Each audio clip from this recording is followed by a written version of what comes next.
Hello student, welcome to my YouTube channel Rohit academy. Student, आज हम इस वीडियो में आप लोगों को बताएंगे क्लास 12 का सब्जेक्ट आप लोगों का है बायोलॉजी, यानी कि कक्षा 12 का विषय आप लोगों का क्या है, जीव विज्ञान है।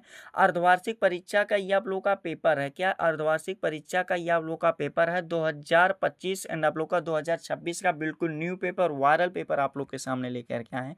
पेपर का जो कोड है, यानी कि आप लोग का जो पैटर्न है, आप लोग यहाँ पर देख सकते हैं, यष्टि है। क्या है बाबू? यष्टि है। इसका जो पूर्णांक दिया गया 70 में 70 नंबर, बिल्कुल एक इस वीडियो में कंप्लीट तरीके से एक एक क्वेश्चन का आंसर निचोड़ तरीके से आसान शब्दों में, आसान भाषाओं में बताएंगे। बस आप लोग वीडियो के अंत तक बने रहिएगा। आप लोग की बहुत ही भारी डिमांड थी, बहुत सारे कमेंट कर दिए थे, यानी कि आप लोग बहुत ज़्यादा कमेंट करते थे बहुत स्टूडेंट, क्या कि एसटी कोड का बायोलॉजी का पेपर लाइए क्लास 12 का। उसी के डिमांड पर, उसी के आप लोग बहुत सारे कमेंट आने के बाद उसका आप लोग का संपूर्ण हल के साथ इस पेपर का आप लोग का सोल्यूशन बताएंगे एंड आप लोग को समझाएंगे। बस आप लोग वीडियो के अंदर बने रहिएगा। ये जो पेपर है सभी के स्कूल कॉलेज में, सभी डिस्ट्रिक्ट में पूछा जाएगा। ये पेपर अर्धवार्षिक परीक्षा के साथ साथ आप लोग का प्री बोर्ड एंड आप लोग को बोर्ड एग्जाम के लिए भी इंपॉर्टेंट है। चलिए बिना देरी को अपने क्वेश्चन पर आते हैं। देखिए पहला क्वेश्चन इसमें, देखिए 4 MCQ रहेगा और बाकी वर्णनात्मक प्रश्न रहेंगे। इसमें पहला क्वेश्चन दिया गया, क्या देखिए पहला का वाला क्वेश्चन दिया गया कि ट्यूब क्या दिया गया है, ट्यूबेक्टोमी, यानी कि ट्यूबेक्टोमी गर्भ निरोधक की एक विधि है जो संबंधित है, यानी कि जो किससे संबंधित हमें ये बताना है। तो केवल स्त्रियों से ये संबंधित होता है। क्या?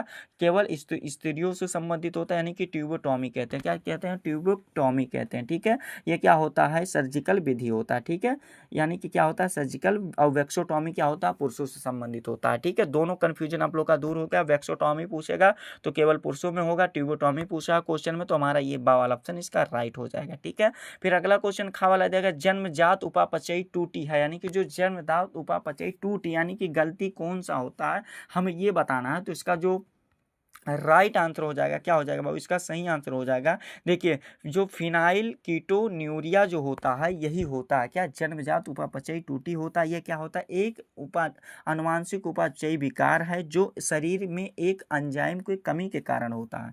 ठीक है, तो ये वाला भी 1 नंबर इसमें भी कंप्लीट हो जाएगा। आप लोगों का अगला क्वेश्चन गा वाला देगा, mRNA की सहायता से प्रोटीन संश्लेषण की प्रक्रिया कहलाती है, यानी कि क्या कहलाती है? यानी कि mRNA का मतलब क्या होता है? मैसेंजर आरएनए होता है। आरएनए का फुल फॉर्म क्या होता है? राइबोन्यूक्लिक एसिड होता है। तो ये क्या कहलाती है? तो इसका जो राइट आंसर हो जाएगा, और ये इसका सही आंसर हो जाएगा, अनुवादन कहलाती है। क्या कहलाते हैं? अनुवादीकरण कहलाती है या अनुवादन कहलाती है। इसका आ वाला ऑप्शन हमारा सही हो जाएगा। mRNA का मतलब क्या होता है? मैसेंजर आरएनए कहते हैं। और यह प्रक्रिया सहायता से जो प्रोटीन बनाने की प्रक्रिया अनुवादन या अनुवादीकरण कहलाती है, यानी कि ट्रांसलेशन कहलाती है। तो इसमें भी 1 नंबर कंप्लीट हो गया ना बाबू आप लोग का। फिर अगला क्वेश्चन दिया गया, डेंगू यानी कि हड्डी तोड़ बुखार का वाहक है, यानी कि डेंगू का वाहक क्या होता है?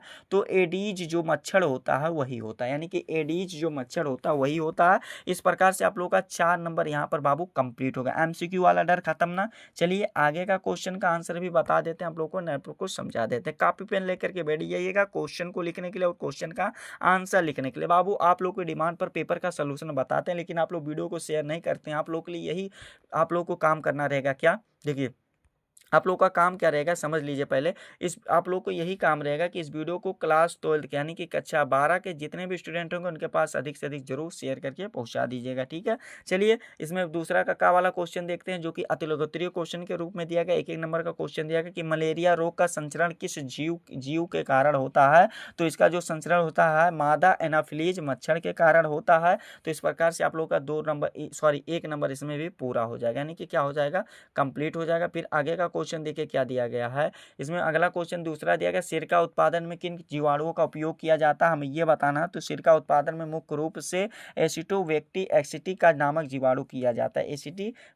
एसिटोबैक्टर एसिटी नामक जीवाणु का उपयोग किया जाता है। 1 नंबर इसमें भी पूरा हो जाएगा। फिर अगला क्वेश्चन गा वाला दिया गया है कि पीसीआर संकेतचर का पूरा नाम लिखे, यानी कि इसका पूरा नाम लिखना है। तो पीसीआर का जो पूरा नाम होता है पॉलीमरेज चेन रिएक्शन होता है, यानी कि इसका हमारा 1 नंबर ये वाला कंप्लीट हो जाएगा। फिर अगला क्वेश्चन दिया गया, अनुहरण क्या है? किसी एक कीट का अनुहरण के उदाहरण लिखिए। तो अनुहरण क्या होता है इसमें लिखिएगा कि ऐसी प्रक्रिया जिसमें कोई जीव किसी दूसरे जीव, वस्तु या वातावरण की नकल करके खुद को शिकारी से बचाता है या शिकार करने में मदद करता है, अनुहरण कहलाता है।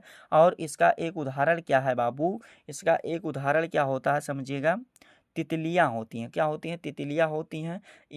लिखिएगा कुछ हानि रहित तितलियाँ जहरीली तितलियाँ की तरह रंग में के परिवर्तन अपनाकर शिकारियों को भ्रमित करती हैं। तो इस प्रकार से 1 नंबर इसमें भी कंप्लीट हो जाएगा। फिर अगला क्वेश्चन दिया गया कि न्यूक्लियोटाइड्स में पाए जाने वाले 2 शर्कराओं के नाम एवं सूत्र लिखिए। तो न्यूक्लियोटाइड्स में 2 शर्कराएं जो पाया जाता है, राइबोज शर्करा पाया जाता है और डीऑक्सी राइबोज शर्करा पाया जाता है। राइबोज शर्करा का सूत्र क्या होता है? C5 होता है, H10 होता है और क्या होता है? O5 होता है। यानी कि C5 होता है, H10 होता है, O5 होता है। ठीक है। फिर आप लोगों का डी ऑक्सी राइबोज शर्करा का जो सूत्र होता है C5 होता है, यहाँ पर C5 होता है, H10 होता है, O4 होता है। ठीक है। O कितना होगा? 4 होगा। यहाँ पर जो है यहाँ पर H10 हो जाएगा, यानी कि H10 हो जाएगा। ये वाला डी ऑक्सी राइबोज शर्करा का हो जाएगा। 1 नंबर यहाँ पर कंप्लीट हो जाएगा। तो यहाँ पर 5 नंबर ये वाला भी आप लोग का पूरा हो गया, यानी कि कंप्लीट होगा। आगे का क्वेश्चन देखिए क्या दिया गया। तीसरा का वाला क्वेश्चन दिया गया है, समझिएगा कि चिकित्सीय सगर्भता समापन पर टिप्पणी, यानी कि जो MTP होता है उस पर टिप्पणी लिखना है। तो हेडिंग बना लेना है चिकित्सीय सगर्भता समापन, यानी कि MTP क्या होता है? मेडिकल टर्मिनल प्रेगनेंसी होता है। ठीक है। इसमें लिखिएगा क्या, हेडिंग बना करके लिखिएगा कि गर्भ अवस्था को समाप्त करने की एक ऐसी प्रक्रिया है जिसे आमतौर पर गर्भपात के रूप में जाना जाता है। यह प्रक्रिया तब की जाती है जब गर्भ अवस्था को जारी रखना माँ या बच्चे को स्वास्थ्य के लिए हानिकारक हो सकता है। यह गर्भ अवस्था अवांछित होता है। भारत में गर्भ का चिकित्सीय समापन अधिनियम 1971 में, कब बाबू? 1971 में कानूनी रूप से पारित किया गया था, जो सुरक्षित और सुलभ गर्भपात सेवाओं के लिए एक कानूनी ढांचा प्रदान करता है। 2 नंबर इसमें बाबू कंप्लीट हो जाएगा। फिर अगला क्वेश्चन क्या दिया गया? लॉयन की संकल्पना क्या है? इसका महत्व बताइए, यानी कि इसका महत्व बताना। तो हेडिंग बनाना लॉयन की संकल्पना। इसमें लिखिएगा लॉयन की संकल्पना से तात्पर्य किसी भी जीव की वह क्षमता है जिसके द्वारा वह अपने परिवेश के साथ अनुकूल स्थापित करता है। इसका महत्व यह है कि यह जीव को बदलती हुई पर्यावरणीय परिस्थितियों में जीवित रहने और प्रजनन करने में मदद करता है। यह जीवों के विकास और अस्तित्व के लिए आवश्यक होता है। 2 नंबर इसमें बाबू कंप्लीट हो जाएगा। फिर आगे का क्वेश्चन क्या दिया गया है कि अंडाशय के अनुप्रस्थ काट यानी कि TS का एक नामांकित आरेख कीजिए। तो आप लोग को इसको तैयार कर लेना है, नामांकित आरेख कर लेना है। तीसरा क्वेश्चन को आप लोग को ये तैयार कर लेना है। 2 नंबर इसमें भी कंप्लीट कर लीजिएगा। फिर अगला क्वेश्चन दिया गया क्या कि विपुंसन की व्याख्या कीजिए, यानी कि विपुंसन की व्याख्या करना है। तो इसका लिखेगा कि विपुंसन एक ऐसी प्रक्रिया है जिसमें द्विलिंगी फूलों को परागकोश को हटा दिया जाता है। यह कृत्रिम संकरण में की जाती है ताकि यह सुनिश्चित किया जा सके कि वांछित परागकणों से ही परागण होते हों। ठीक है। इसमें भी 2 नंबर कंप्लीट हो जाएगा लिख करके। फिर अगला क्वेश्चन अड़ा वाला दिया गया कि प्रांकुल चोल और मूलांकुर चोल में अंतर लिखिए। तो इसका लिखिएगा प्रांकुल चोल, हेडिंग बनाइएगा। इसमें लिखिएगा कि यह एक सुरक्षात्मक आवरण होता है जो एक बीजपत्री पौधों में भ्रूण के प्रांकुर को ढकता है या प्रांकुर को मिट्टी से बाहर निकालते समय यांत्रिक क्षति से बचाता है। मूलांकुर चोल में लिखिएगा, दूसरा हेडिंग बना लीजिएगा मूलांकुर चोल। इसमें लिखिएगा कि यह एक सुरक्षात्मक आवरण है जो एक बीजपत्री पौधों के भ्रूण में मूलांकुर को ढकता है या मूलांकुर को मिट्टी में वृद्धि के दौरान सुरक्षा प्रदान करता है। तो 2 नंबर इसमें भी कंप्लीट हो जाएगा बाबू। फिर अगला क्वेश्चन दिया गया क्या? अगला क्वेश्चन दिया गया है चौथा का वाला है कि स्त्री केसर के 3 अंगों का सचित्र वर्णन कीजिए, यानी कि स्त्री केसर के 3 वर्गों का आप लोग को सचित्र, यानी कि जो स्त्री केसर होता है उसका आप लोग को क्या बना लेना है? सचित्र वर्णन, यानी कि डायग्राम बना लेना और नाम लिख देना है। क्या लिख देना? वर्तिकाग्र लिख देना है। वर्तिका और ये अंडाशय, यानी कि स्टिग्मा, स्टाइल, ओवरी, इसको आप लोग को बता देना है। क्या ऐसे आप लोग को वर्तिका हेडिंग बना लेना। इसमें लिखिएगा यह स्त्री केसर का ऊपरी भाग होता है जो परागकणों का ग्रहण करता है। फिर वर्तिका बनाइएगा, यानी कि स्टाइल बनाइएगा। इसमें लिखिएगा यह एक लंबी पतली नली है जो वर्तिकाग्र को अंडाशय से जोड़ती है। अंडाशय हेडिंग बनाइएगा। इसमें लिखिएगा यह स्त्री केसर का निचला फूला हुआ भाग है जिसमें बीजांड होते हैं। तो ये इन तीनों अंगों को दर्शाने वाला एक चित्र आप लोग बना लीजिएगा। ठीक है। 3 नंबर इसमें बाबू कंप्लीट हो जाएगा। फिर अगर आगे का क्वेश्चन देखिए क्या दिया गया है। आगे क्वेश्चन दिया गया आर्तो चक्र क्या है, इससे कौन से हार्मोन नियंत्रित करते हैं, हमें ये बताना है। 3 नंबर का क्वेश्चन दिया गया, इसका आंसर लिखिएगा आर्तो चक्र, जिससे मानसिक धर्म या मानसिक धर्म चक्र भी कहा जाता है। महिलाओं के प्रजनन स्वास्थ्य से संबंधित एक चक्रीय प्रक्रिया है। यह गर्भाशय के अस्तर का मासिक बहाव है जो हर महीने गर्भधारण के लिए शरीर को तैयार करता है। तैयार करता है। फिर आगे लिखिएगा आर्तोचक्र के मुख्य रूप से एस्ट्रोजन, प्रोजेस्टेरॉन और ल्यूटिनाइजिंग हार्मोन यानी कि LH जैसे हार्मोन नियंत्रित करते हैं। ठीक है, फिर इसका आप लोग का 3 नंबर इसमें भी कंप्लीट हो जाएगा। फिर अगला क्वेश्चन दिया गया क्या, अगला क्वेश्चन गा वाला दिया गया कि मनुष्य में यौन संबंधी उत्पन्न रोगों के लक्षण लिखिए, यानी कि इसके रोगों के लक्षण लिखना। तो इसका आंसर लिखिएगा मनुष्य में यौन संचारित रोगों के समान लक्षण निम्नलिखित हैं। पहला लिखिएगा क्या कि जननांगों के आसपास घाव या छाले या दाने होना। दूसरा लिखिएगा क्या कि मूत्र त्याग करते समय दर्द या जलन होना। फिर अगला लिखिएगा जननांगों से असामान्य स्राव यानी कि डिस्चार्ज होना। फिर आगे लिखिएगा जननांगों में खुजली या जलन होना। फिर अगला लिखिएगा पेट के निचले हिस्से में दर्द होना।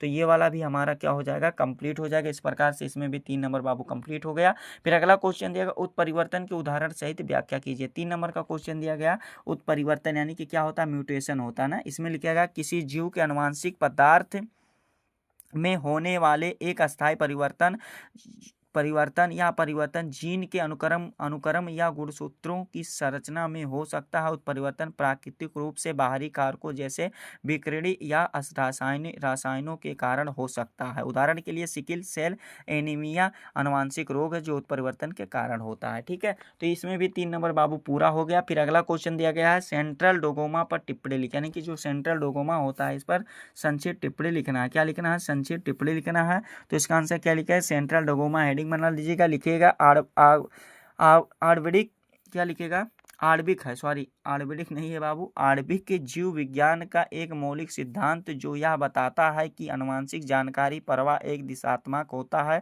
यह प्रवाह DNA से RNA और फिर प्रोटीन की ओर जाता है।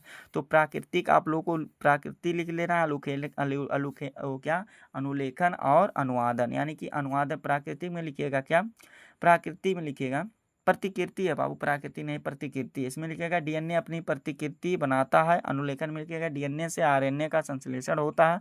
अनुवाद में लिखेगा यानी कि ट्रांसलेशन में लिखेगा RNA से प्रोटीन का संश्लेषण होता है। तो 3 नंबर इसमें भी कंप्लीट हो जाएगा। फिर अगला क्वेश्चन क्या दिया गया कि समजातता पर टिप्पणी लिखिए। समझाता पर टिप्पणी लिखना है। तो इसका आप लोग को इसको स्वयं से तैयार कर लीजिएगा। इन क्वेश्चन को आप लोग को स्वयं से बाबू जितना क्वेश्चन आगे बता रहे ना सभी क्वेश्चन को तैयार कर लीजिएगा। सभी मोस्ट इंपॉर्टेंट क्वेश्चन है बाबू, और आप लोग का वीडियो हमारा लंबा हो जाएगा, नहीं तो सभी क्वेश्चन का आंसर बता देते। देखिए समझाता पर टिप्पणी लिखना है जो कि आप लोग को इसको स्वयं से तैयार कर लीजिएगा। फिर अगला क्वेश्चन गा वाला दिया गया मलेरिया परजीवी के जीवन चक्र को रेखाचित्र द्वारा बताकर समझाइए, जो कि 3 नंबर का क्वेश्चन दिया गया। इसको भी अच्छे तरीके से तैयार कर लीजिएगा। फिर अगला क्वेश्चन दिया गया बायोगैस के उत्पादन में सूक्ष्म जीव की क्या भूमिका, संक्षिप्त टिप्पणी के, जो कि 3 नंबर का क्वेश्चन है। इसको भी अच्छे तरीके से तैयार कर लीजिएगा। 6 का वाला क्वेश्चन दिया गया आनुवंशिक इंजीनियरिंग पर टिप्पणी लिखे, जो कि 3 नंबर का क्वेश्चन दिया गया। इसको भी अच्छे तरीके से तैयार कर लीजिएगा। फिर खा वाला क्वेश्चन दिया गया प्रतिबंधित एंजाइम क्या है, इसका कार्य लिखे, 3 नंबर का क्वेश्चन है। तो ये वाला भी अच्छे तरीके से आप लोग तैयार कर लीजिएगा। अगला क्वेश्चन देगा सूक्ष्म जीवों के औषधि निर्माण में महत्व का संक्षिप्त वर्णन कीजिए, जो कि 3 नंबर का क्वेश्चन है। इसको भी अच्छे तरीके से आप लोग तैयार कर लीजिएगा। अगला क्वेश्चन घा वाला दिया गया कि पर परागण क्या है, इसके लाभ एवं हानि का वर्णन कीजिए, जो कि तीन ही नंबर का क्वेश्चन दिया गया। तो इसको भी अच्छे तरीके से आप लोग तैयार कर लीजिएगा।